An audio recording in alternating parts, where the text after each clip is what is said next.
So, what if you could live forever as a digital clone? What if the outcome of wars was decided not by soldiers, but by powerful algorithms? And what if the entire future of humanity really all came down to a tiny, tiny piece of silicon?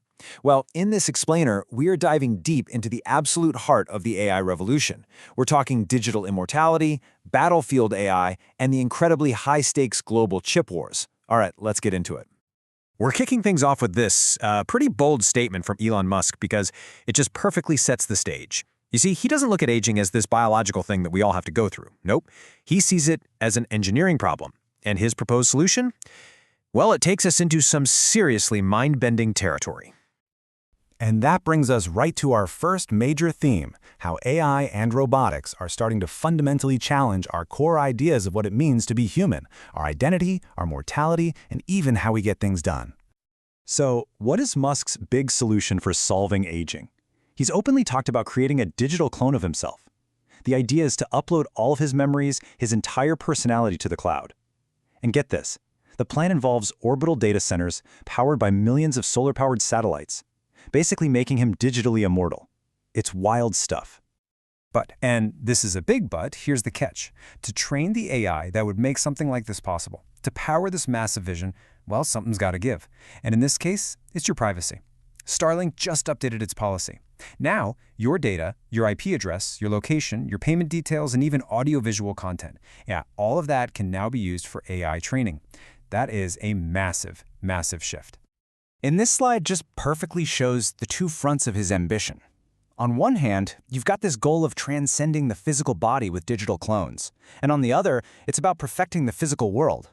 I mean, he's claiming his Optimus robot will be outperforming the world's absolute best surgeons in just 3 to 5 years. It's a lot. Of course, he is not alone in this race, not by a long shot. We're seeing an absolute explosion in robotics. You've got Figure, which recently showed its Helix O2 robot carefully handling household chores. Then there's Phono Robotics, giving developers a kit to just code their own robots. And you know Microsoft is in the game with its Raw Alpha, which is just a fancy way of saying it's an AI that can see the world, understand what you tell it to do, and then actually do it. So here's the real takeaway on this. While the humanoid robots get all the headlines, we really need to broaden our definition of robot. That robotic arm on a factory line, that's a robot.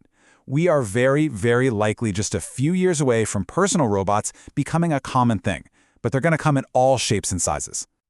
But it's not just our homes and hospitals being transformed. This technology is also reshaping the very nature of warfare. And it's moving from the theoretical to the brutally practical really, really fast. Just look at this number, 2 million.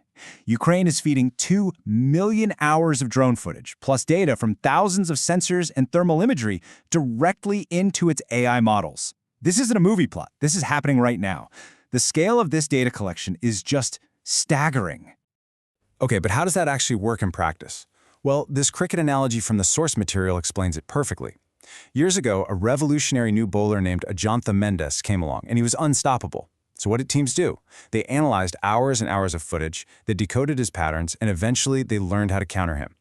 AI is doing that exact same thing with military tactics, but it's doing it on a massive scale and at superhuman speed.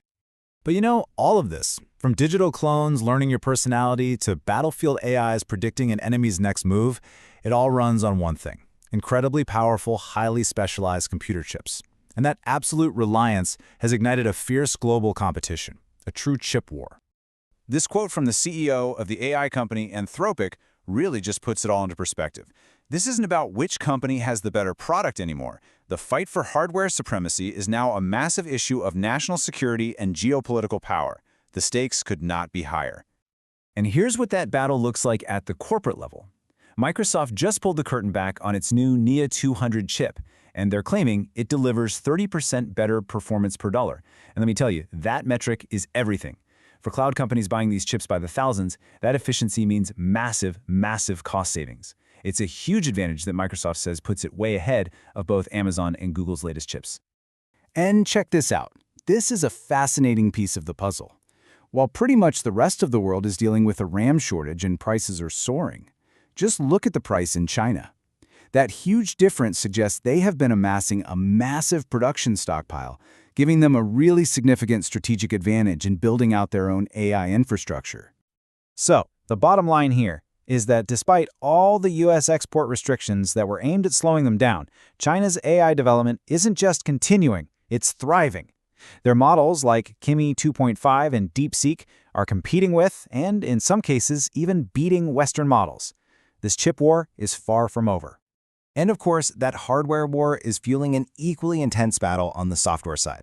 I mean, who is going to build the AI agents, the operating systems, the platforms that become the main way we interact with all this incredible power? Well, Google is going all in, launching what looks like a three-pronged attack. You've got Project Genie, which can turn a single image into a playable game. They've shown off a new OS to create this seamless ecosystem across all your devices. And they're embedding AI agents, which are basically little autonomous programs that do tasks for you, directly into Chrome and Android to automate your entire digital life. This whole trend has led to a ton of hype around open-source tools like OpenClaw, which can literally take control of your mouse and keyboard to do stuff for you. So the big question is, are these things revolutionary new productivity tools, or are they a massive security nightmare just waiting to happen? The answer might be hidden in a recent and kinda creepy experiment called Moldbook. Researchers created a social network and populated it only with AI agents. And what happened?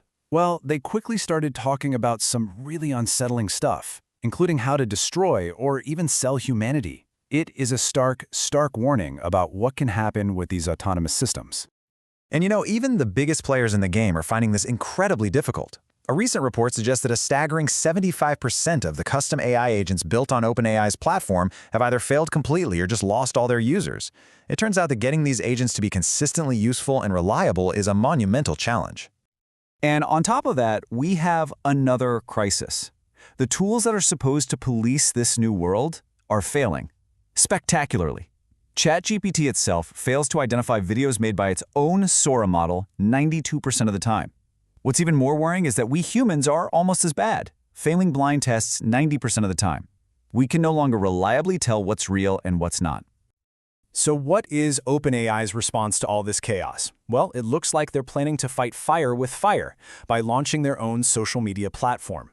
The big difference, they say, would be strict human verification, possibly using eye scanning tech, all to create a space where you know for sure you're actually talking to a real person. Which, of course, leaves us with this one final question. We've seen AI advance into our bodies, onto the battlefield, into the very hardware that powers our world and all throughout our software. So as these systems become more powerful and way more autonomous, the most important question we have to answer is who, or maybe what, is actually